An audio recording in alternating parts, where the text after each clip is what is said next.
گرامی باکمال ہے وہ رب کہ جس نے مجلس عزا کو ہمارے لیے حاجات کی برابری کا ذریعہ بنایا۔ علماء کہتے ہیں کہ فرش عزا مجلس عزا میں مختلف مقامات ہیں کہ جہاں پر حاجات کی قبولیت یقینی ہے۔ کسی نے پوچھا کون کون سی جگہ؟ کہا ایک جہاں پہ تبرک بڑھتا ہے، کہا وہاں کھڑے ہو کے دعا مانگیے قبول ہوتی ہے۔ اچھا، کہا دوسرا جہاں ممبر ہوتا ہے، ممبر کے قریب جو جگہ ہے وہاں کھڑے ہو کر دعا مانگیے قبول ہوتی ہے۔ اور کہا تیسرا جہاں نالین اتاری جائیں وہاں کھڑے ہو کر دعا مانگیے وہ بھی قبول ہوتی ہے۔ سوچیں، مطلب ہمارے ذہن میں کبھی نہیں آیا کہ جہاں نالین ہوں ہم وہاں کھڑے ہو جائیں، وہاں بیٹھ جائیں۔ اکثر لوگ بہت مائنڈ کرتے ہیں جن کو جگہ مل جائے اگر نالین کے پاس، مطلب اگر آپ کسی کو کہتے ہیں نا باجی جگہ وہیں ہے بیٹھ جاؤ، تو بڑا غصہ چڑھتا ہے کہ مجھے آپ نے نالین کے پاس بٹھا دیا۔ علماء کہتے ہیں کہ باخدا اگر تمہاری آنکھوں سے بصارت کے پردے کھل جائیں تو تمہیں نظر آئے گا کہ جہاں نالین ہوتی ہے وہاں کون کون ہوتے ہیں۔ وہ منہال والا واقعہ آپ کے ذہنوں میں ہے نا کہ جب مولا کے لیے مسند بچھائی تھی اور جب وہ مجلس ختم ہوئی تھی تو مولا نالین کے پاس بیٹھے تھے، تو جب منہال نے پوچھا مولا آپ کے لیے تو میں نے مسند بچھائی تھی، آپ وہاں کیوں نہیں تھے؟ تو کہا کاش تمہیں نظر آ جائے کہ مسند کے قریب ہوتا کون ہے تو تم لوگ کا قدم مبارک وہاں تک نہیں آ سکتا۔ تو یہ کچھ آداب ہیں اور کچھ معجزات ہیں ہماری اس فرش عزا کے، اور عارفین کہتے ہیں کہ اس چادر کا ایک کونا زمین پہ ہوتا ہے تو دوسرا عرش پہ ہوتا ہے۔ کہا آپ ان کا تذکرہ کرتے ہیں اور عرش والے آپ کی مجلس کا تذکرہ کرتے ہیں کہ آج فلاں جگہ پہ مولا کی مجلس ہے، آج فلاں کے گھر میں مولا کی مجلس ہے۔ کہا خدا تمہارے گھروں کو ذکر حسین سے اپنا قرب عطا کرتا ہے، اپنی قربت دیتا ہے۔ تو اللہ فرماتا ہے آج کی مجلس کو، ابھی مجھے آپا نے کہا ہے کہ ہم ہدیہ کر رہے ہیں باب الحوائج شہزادہ علی اصغر کو۔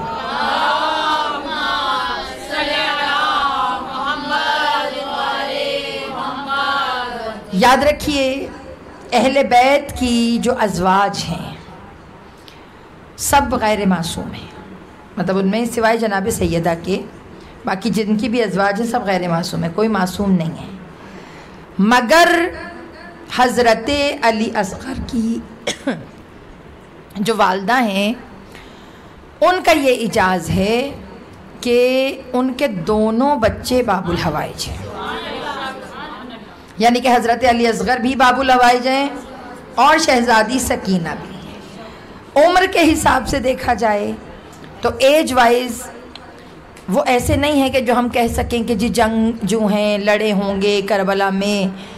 کوئی عمر کے حساب سے دیکھے تو سب سے زیادہ پریشان جو والدہ تھیں وہ جناب رباب ہیں، اور یہ جناب رباب اور جناب لیلا دونوں بادشاہوں کی بیٹیاں تھیں، اور یہ بھی بڑا کمال ہے، اسلام قیدیوں سے بھی ان کے مرتبے کے مطابق سلوک کرنے کا حکم دیتا ہے۔ یہ سب قید ہو کے آئی تھیں جب ایران کس کو فتح کیا تھا مسلمانوں نے، تو یہ قید ہو کے آئی تھیں۔ جب مولا علی کے سامنے یہ دونوں جناب لیلا اور جناب رباب تشریف لائی تھیں تو امام حسین اور جناب ام فروا ان کے بارے میں بھی ہے کہ یہ جنگی قیدیوں میں یہ سب شامل ہو کر آئی تھیں۔ کہا جب یہ قید ہو کر آئی تھیں تو مولا علی کے سامنے جب یہ آئی تھیں مولا نے ان کے چہرے کی جلالت، کیونکہ دیکھیں بادشاہ کی بیٹیاں ہوتی ہیں نا تو انداز باڈی لینگویج تھوڑی ڈیفرنٹ ہوتی ہے، مولا نے ان سے ان کے چہرے کی جلالت دیکھ کے پوچھا کہ شجرہ نسب آپ کا اعلیٰ لگتا ہے؟ تو انہوں نے کہا جی ہم بادشاہ ایران کی بیٹیاں ہیں اور ہمارا شجرہ یہ ہے۔ مولا نے فوراً انہیں علیحدہ کیا کہ ان کو علیحدہ کیجئے، علیحدہ کر کے انہیں اپنے حرم میں بھجوایا، گھر بھجوایا۔ کہا بادشاہ کی بیٹیاں ہیں تو ان کا قید خانہ بھی بادشاہ کا گھر ہوگا، اور اس کے بعد ان کا عقد امام حسین علیہ السلام سے کروایا، اور پھر پہلے جناب لیلا کا، پھر جناب رباب بعد میں آئی، مطلب کٹھی نہیں تھیں یہ، علیحدہ علیحدہ آئی ہیں. اور جناب فروا کا عقد جو ہے وہ امام حسن مجتبیٰ سے کروایا. کسی نے کہا قیدی بچیوں سے، قیدی عورتوں سے آپ اپنے بیٹوں کے نکاح کر رہے ہیں، بادشاہوں کے بیٹے، آپ کے بیٹے کہاں اور یہ قیدی خواتین کہاں؟ انہوں نے کہا یاد رکھو نسب اعلیٰ ہو تو شرافت کی گارنٹی ہوتی ہے. ابھی پتہ نہیں ہے کیا، اسی لیے لوگ کہتے ہیں جب شادیاں کیا کیجئے تو خوبصورتی سے زیادہ خاندان پر فوکس کیا کیجئے، کیونکہ جو نسلی خواتین ہوتی ہیں ان کی نسلیں بھی جو ہیں وہ اعلیٰ ہوتی ہیں. میری بات یاد رکھیں، سورہ فرقان آیت نمبر 74 شاید آپ کے ذہنوں میں ہو، ربنا ھب لنا من ازواجنا وذریاتنا قرۃ اعین وجعلنا للمتقین اماما. درود پڑھیے محمد.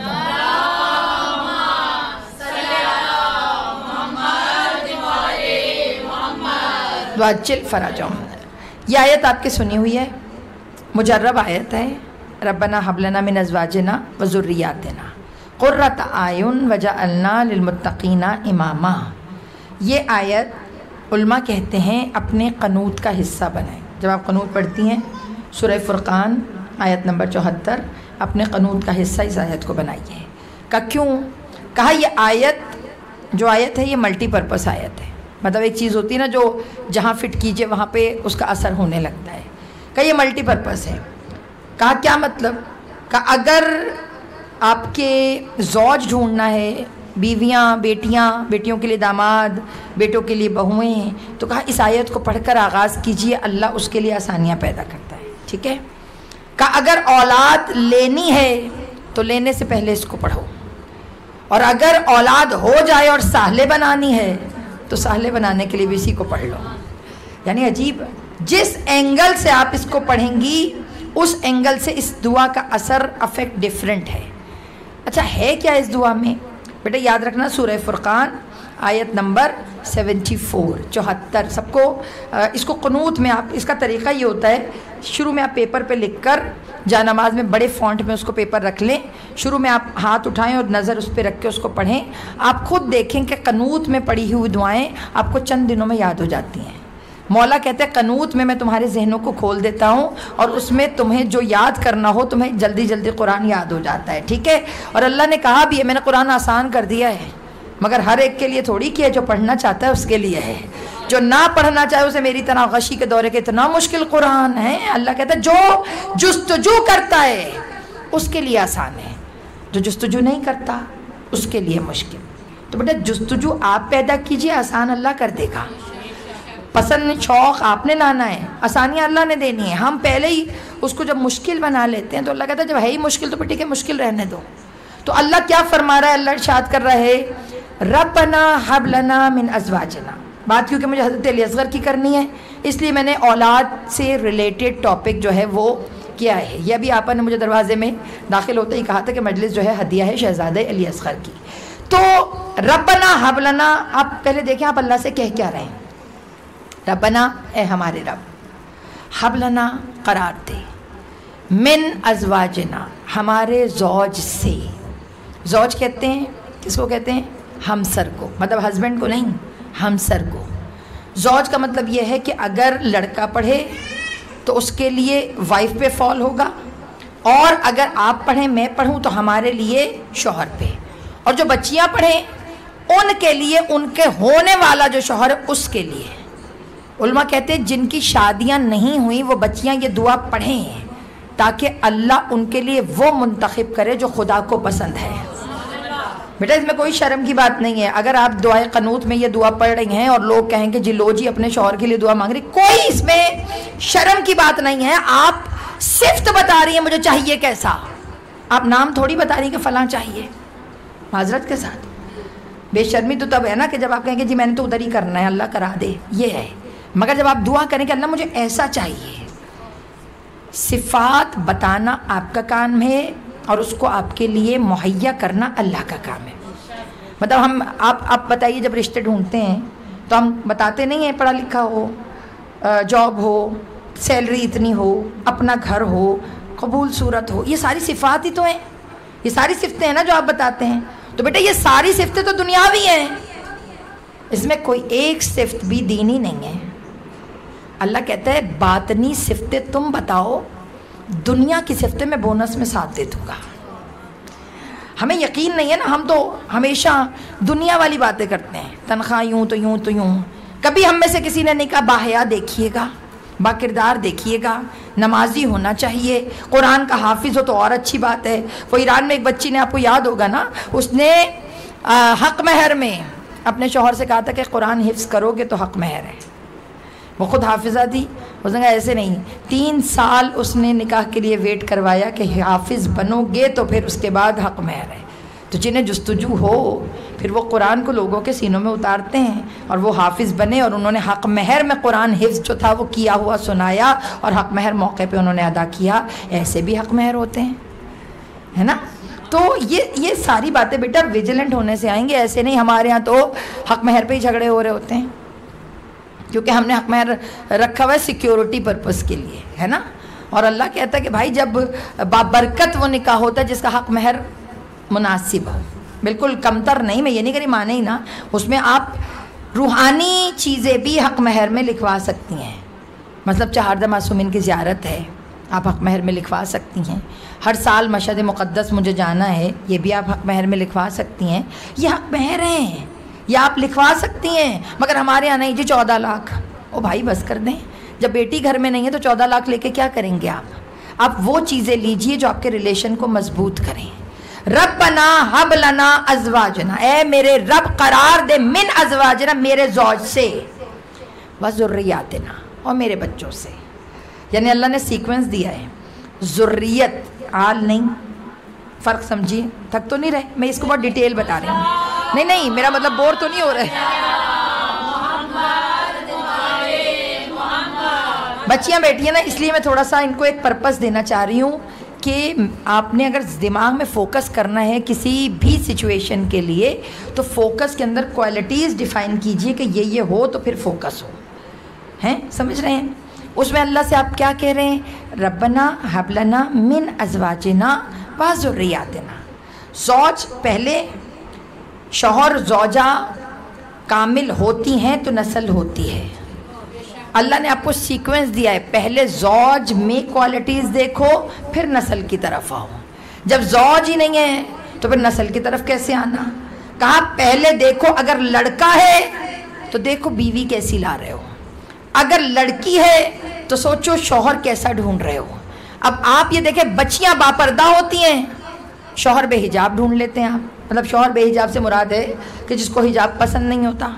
اور مجھے دکھ ہوتا ہے جب وہ بچیاں شادی کے بعد آتی ہیں بال کھلے ہوئے، یوں لٹوریاں نکلی ہوئی، اس کے اوپر اسٹریکنگ ہوئی ہوئی. پوچھو باجی تمہیں کیا ہوا؟ بھائی اچھی خاصی تو تم تھی شادی سے پہلے. وہ میرے ان کو پسند نہیں ہے. وہ بس کر دیں، ان کا آپ کے برقع حجاب سے تعلق ہی نہیں ہے. حجاب سراسر آپ کی ذمہ داری ہے، شوہر کے اوپر آپ کا حجاب واجب نہیں ہے، آپ پر خود اپنا حجاب واجب ہے. اور یہ جو کندھے پہ بندوق رکھ دیتے ہیں نا کہ میرے انہوں نے کہا تھا، وہ آپ شادی سے پہلے ڈیفائن کیجئے کہ آیا تمہیں پردہ پسند ہے یا نہیں. میں تو حجاب کرتی ہوں، تم نے کروانا ہے یا نہیں؟ اگر تم نہیں کروانا چاہتے مجھے کرنا بھی نہیں ہے تم سے. اتنی مضبوط کیوں نہیں ہوتی؟ ہمیشہ ہم مردوں کی ڈیمانڈز کو پورا کر رہے ہوتے ہیں. کبھی اپنی بچیاں اگر رائٹس میں ہیں تو ان کو پیچھے سے سیکیور کریں، ان کو ہمت دیں. اگر بچیاں باحجاب ہیں، میں ہماری جتنی بھی بچیاں ہیں مطلب جو ہمارے ساتھ کام کر رہی ہیں، اگر وہ باحجاب ہیں، اگر کوئی ان سے بے حجابی کی امید کرتا ہے تو وہ صاف منع کرتی ہیں، کہتی ہیں اماں ہم نے نہیں کرنا، غریب سے کر دیں مگر دین پہ کمپرومائز نہیں. کہا تم دین تم استعمال کرو، دین تم سوچو، دین کے لیے تم قربانی دو، دنیا ہم تمہارے لیے آسان کریں گے. یاد رکھیے اللہ کا وعدہ ہے، دین کے پیچھے دنیا ہے، دنیا کے پیچھے دین نہیں ہے. سمجھ رہی ہیں؟ کمپرومائز کریں تو صرف اور صرف اپنی قدروں پہ. ازواجنا، مجھے زوج ایسا دے کہ جس سے ذریت ملے. اب یہاں پہ اللہ، اچھا اللہ کا ایک بڑا پیارا انداز ہے بیٹے. اللہ دعاؤں کو وسیع کرتا ہے، تھوڑا تھوڑا نہیں مانگتا. اللہ کہتا ہے زیادہ زیادہ. اولاد نہیں مانگ رہا، اللہ کہہ رہا ہے ذریت. کبھی گرامر کھولیے، اس میں لفظ ذریت کیا ہے؟ اولاد ہوتی ہے جیسے حضرت مریم کی اولاد حضرت عیسیٰ، وہ ہیں اولاد. اب ذریت مریم نہیں ہے. کہا کیوں؟ کہا جو اولاد سے آگے چلے وہ ذریت ہوتی ہے. اللہ نے یہاں لفظ اولاد نہیں کہا، ذریت، کہ مجھ سے صرف ایک نسل مانگ کے ختم نہ کر، میں تیری نسلوں کو پاکیزہ کرنا چاہتا ہوں. یعنی اللہ کہہ رہا ہے ذریاتنا، یعنی پوتے کی اولاد ذریت کہلاتی ہے. اللہ نے ایک لفظ میں آپ کو 3 جنریشن کے لیے دعا مانگنا سکھا دیا کہ خالی اپنے لیے نہیں، لفظ ذریت کے اندر ہی بیٹا بھی، اس کے بعد بیٹے کا بیٹا اور اس کا بیٹا، یعنی 3 نسلوں کی گارنٹی اللہ نے آپ کو ایک ذریت کے لفظ میں دے دی کہ آل نہیں ہے، یہ ذریت ہے جو چلتی رہے. ذریاتنا، ہماری نسلوں میں ہماری نسلوں کو ایسا بنا، زوج کو اور ذریت کو کیا بنا بھائی؟ کہ قرۃ اعین، میری آنکھوں کی ٹھنڈک.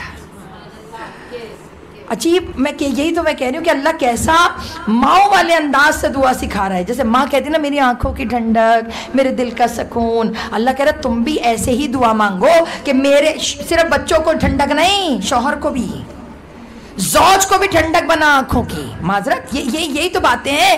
آپ کو یاد ہوگا اکثر جب میں یہ بات، ٹھیک ہے نا، باقی کسی چیز کی باؤنڈریز نہیں ہے اس ریلیشن میں. اور آپ ایمانداری سے بتائیے جتنا باؤنڈ ہمارا یہ ریلیشن ہے، ہم سب ریزرو ہیں، ریزرو. اور اسلام کہتا ہے کہ نہیں، ریزرونیس نہیں. واحد ریلیشن ہے جس میں اداب بھی نہیں ہے، ادب بھی نہیں ہے. وہ والا عزت والا ادب کی بات نہیں کر رہی، یعنی جیسے والدین ہیں، والدین کے ریلیشن میں کچھ حقوق و فرائض، کچھ آداب ہے کہ باپ بیٹھا ہو تو آپ کی کوشش کریں کہ ادب سے بیٹھیں، ماں ہیں تو ان کے آگے اونچی آواز میں نہ بولیں. مگر ہسبینڈ اینڈ وائف کا ریلیشن بیسکلی کمفرٹ کا ریلیشن ہے. کمفرٹ کا مطلب ہے کہ جس سے سکون. قرآن میں اللہ کہہ رہے ہیں کہ میں نے دونوں کو ایک دوسرے کا لباس بنایا ہے، میں نے تم دونوں کو ایک دوسرے سے منسلک کیا ہے.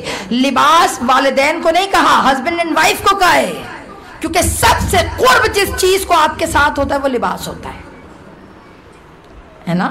عبایا بھی لباس کے اوپر ہوتی ہے. اللہ نے کہا میں نے تمہیں ایک دوسرے کا لباس بنایا. اور لباس کا مطلب ہوتا ہے ڈھانکنا، کھولنا نہیں. لباس کا مطلب ہوتا ہے وہ چیزیں چھپانا جو تمہارے لیے شرم کا باعث ہیں. یہ ہے لباس. اگر آپ کے ہسبینڈ اینڈ وائف کے ریلیشن میں چھپانا نہیں ہے تو پھر مقصد بھی پورا نہیں ہے. سمجھ تھک تو نہیں رہے نا؟ مطلب یہ میں کیونکہ بچیاں ہیں اس لیے میں تھوڑا تربیتی گفتگو کر رہی ہوں، ورنہ فضائل بھی آپ کو پتہ ہے. لیکن اس وقت میں چاہتی ہوں کہ جب تربیت اولاد حضرت علی اصغر کا تذکرہ ہو تو پتہ اولاد لینے کیسی ہے. ایسے تھوڑی نا کہ اولاد مانگ لی. میں ہمیشہ کہتی ہوں نا کہ ہم وہ نافہم والدین ہیں، ہم نے تو لے لیے بچے بھائی.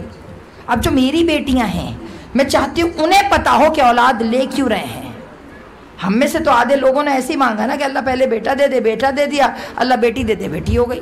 ہم نے تو اس طرح مانگے، ہمارے ذہن میں فوکس نہیں تھا کہ ہم اولاد مانگ کیوں رہے ہیں. اللہ کہہ رہے زوج اور اولاد کو قرۃ اعین، آنکھوں کی ٹھنڈک بنا. آنکھوں کی ٹھنڈک. آنکھوں کی ٹھنڈک کا پہلا اصول چاہے شوہر ہو چاہے اولاد، دونوں کے لیے سب سے پہلے عزت ہے. یہ دونوں لفظ ایک ہی چیز کے لیے، شوہر بھی ہے یا زوجہ ہے، دونوں کے ریلیشن میں سب سے اوپر عزت. عزت نہیں ہے تو محبت بھی نہیں ہے. تھوڑی سی بات مشکل ہے. عزت نہیں ہے تو محبت بھی نہیں ہے. محبت میں اور کمپرومائز میں فرق ہے. ہم میں سے بہت سے لوگ صرف کمپرومائز کر رہے ہیں اپنی لائف کو. ٹھیک ہے، اسلام نے کہا یہ ریلیشن بیوٹی کا ریلیشن ہے، خوبصورتی کا ریلیشن ہے. جب اس کو جوڑو تو کوشش کرو اس میں بچی اور بیٹے دونوں کی رضا شامل ہو. اور کوشش، یہ جملہ تھوڑا سا سمجھنے والا ہے ماؤں کے لیے، کہ کوشش کرو تم انہیں وہ زمینہ فراہم کرو جس سے ان کے رشتے میں مضبوطی آئے. یہ کام ماؤں کا ہے، والدین کا، کہ جو اپنے گھر میں بچیاں جب لائیں یا اپنی بچیاں بھیجیں تو ان کے لیے ایک زمینہ فراہم کریں تاکہ نسلیں پرسکون ہو. سائنس کہتی ہے، اگر آپ یہودیوں کو دیکھیں، یہودیوں کے بچے بے انتہا انٹیلیجنٹ. اس وقت اگر گوگل پہ بیٹا تم ڈالو، اس میں دیکھو most intelligent kids of the world لکھو، اس میں جتنے بچے آئیں گے وہ سارے یہودی ہیں، میتھس جینیس، انگلش جینیس، ان کے جتنے سبجیکٹس ہیں سائنس وغیرہ یہ سب ان کو عبور ہے۔ پوچھا ان کو ہوتا کیا ہے، اتنے عقل مند ان کے بچے ہو کیسے جاتے اتنے اتنے ٹہنے ٹہنے؟ انہوں نے کہا جب ہماری ماں کریشن کے دور میں آتی ہے، جب ہمیں پتہ چلتا ہے کہ یہ کچھ ابھی اس کے ہاں ہونے والا ہے، کہ ہم سب سے پہلے اسے سکون دیتے ہیں۔ ماں کا ذہن الجھا ہوا ہو تو بیٹا نسلیں الجھی ہوئی پیدا ہوتی ہیں۔ لیکن باتیں یہ ہماری سوسائٹی میں بڑی آڈ باتیں ہیں، مطلب ہم یہ باتیں نہ سننا چاہتے ہیں نہ اپلائی کرنا چاہتے ہیں۔ میں ہی ماں ہوں نا، اور میں ہی ساس ہوں۔ جب میں ماں ہوتی ہوں میرا کردار اور ہوتا ہے، جب میں ساس ہوتی ہوں میرا کردار اور ہوتا ہے۔ میری باتیں بری تو نہیں لگتی؟ دیکھ میں ذرا طبیعت ساتھ ساتھ پوچھتی رہتی ہوں کہ اگلی دفعہ بلائیں نا مجھے مجلس میں، ہیں کہ یہ باجی عجیب عجیب باتیں کر کے چلی جاتی ہے، تو میں نہیں آپا میں اسی لیے میں پوچھ لیتی ہوں نا طبیعت ٹھیک ہے تاکہ مجھے اگلی مجلس کی فکر نہ ہو۔ درود پڑھیے محمد والے۔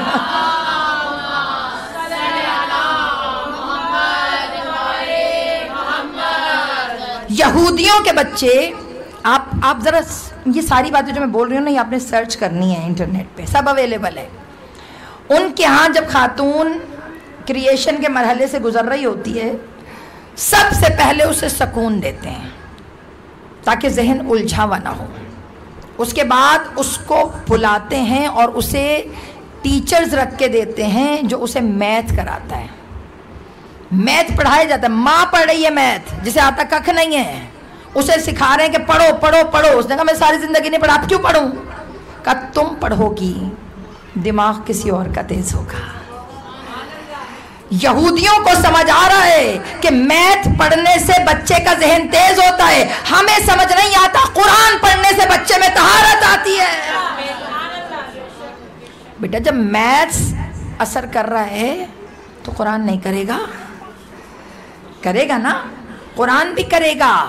میں ان سے فارمولاز لے رہی ہوں، بتا رہی ہوں وہ کیا کرتے ہیں۔ وہ سب سے پہلے ڈائٹ کا خیال کرواتے ہیں، کہا اس کو دو کھلاؤ، کہا خوراک اچھی ہوگی تو ہیلتھ اچھی ہوگی، ہیلتھ اچھی ہوگی تو نسل اچھی ہوگی۔ یہ یاد رکھیں۔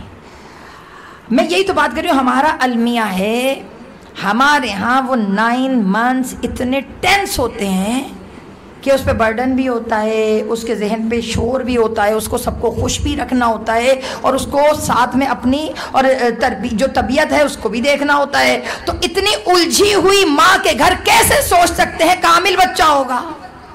یہ تو شکر کیجئے کہ صحیح سالم پیدا کر دیتے ہیں، ورنہ اسلام میں حقوق ہیں، حاملہ زوجہ کے حقوق اور ہیں، وداؤٹ پریگننٹ وومن کے حقوق اور ہیں۔ ہم پڑھتے ہی نہیں ہیں بھائی، پڑھتے ہی نہیں ہیں۔ ہم نے دین کو صرف الماری میں سجا کے رکھا ہے۔ اللہ کہہ رہا ہے قرۃ اعین، آنکھوں کی ٹھنڈک۔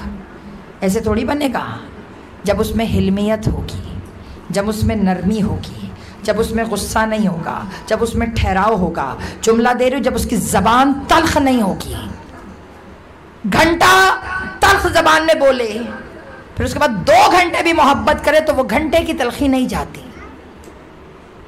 سمجھ رہی ہیں؟ اسی لیے اللہ نے کہا دعا کر قرۃ اعین، آنکھوں کی ٹھنڈک۔ اس ایک جملے میں اللہ نے ساری صفتیں ڈال دی۔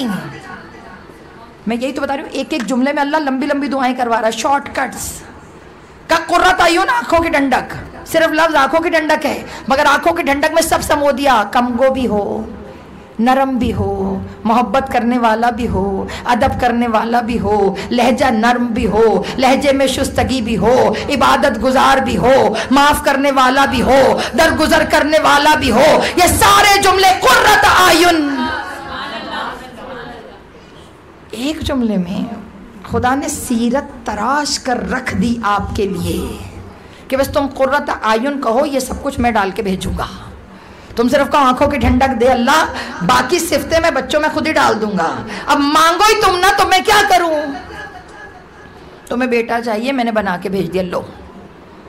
تم کہتی قرۃ اعین چاہیے، میں ویسے ہی بنا کے بھیجتا۔ تم نے بیٹی مانگی، میں نے اٹھائی، چلو جی بیٹی ہے، پکڑو۔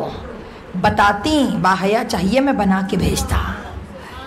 اسی لیے تو اللہ کہتا ہے جب آپ تخلیق کے مراحل میں آئیں تو سوچیں، دعا مانگیں، اہل بیت کی سیرت پڑھیں.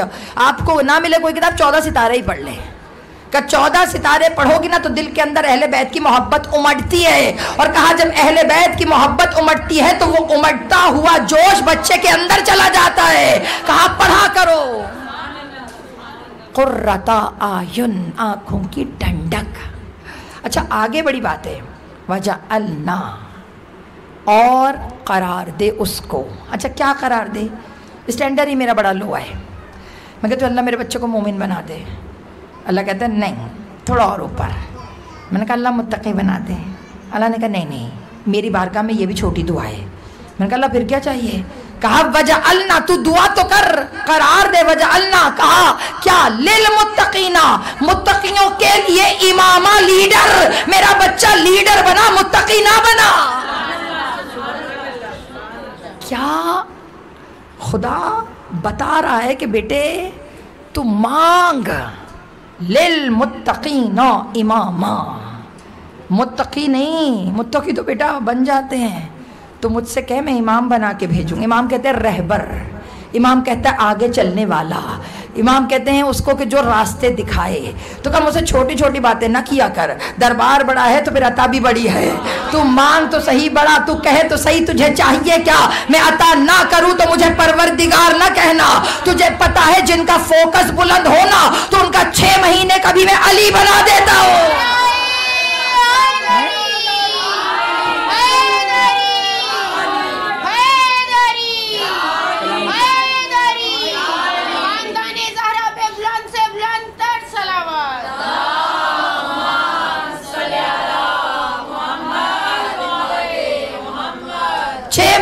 ابھی علی ہوتا ہے.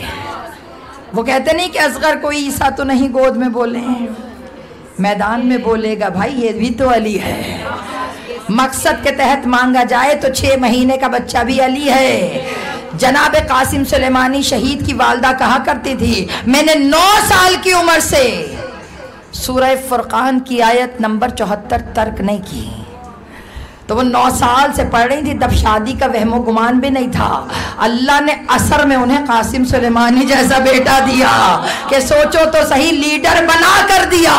اور ایسا لیڈر تھوڑی جو 40 کے راستے کھول دے، کہ جو ہم جیسے گناہگاروں کو ذائقہ لگا دے نجف سے کربلا پیدل چلنے کا، جس کی آنکھوں کی ہیبت دیکھ کر ابو بکر بغدادی کا دل ہل جائے، جن کا ایک جملہ قیامت تک کے لیے چہلم کی بنیاد رکھ دے کہ یاد رکھ ابو بکر بغدادی کسی ایک زوار کو تکلیف ہوئی نا تو پھر ہم فجر کربلا میں پڑھیں گے اور ظہر جنت البقیہ میں. ایسا لیڈر